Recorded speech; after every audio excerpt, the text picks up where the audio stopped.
In Indiana, even if the accident is partially your fault, you can still make a successful claim. Indiana operates under a principle called comparative fault. And comparative fault means that eventually a jury, if you had a trial, would decide the percentage of fault that the defendant has for the accident and the percentage of fault that you have for the accident. Then the defendant's percentage is multiplied by the total damages you have suffered, and the result of that multiplication is the amount of money that you would receive.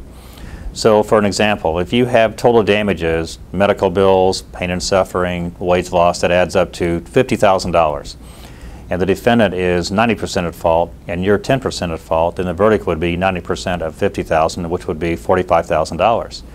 If it's 50-50, then the defendant is 50% at fault, so the defendant would owe you $25,000 for your case. However, if you are more than 50% at fault, so if you're 51% at fault or more, then you cannot recover in Indiana.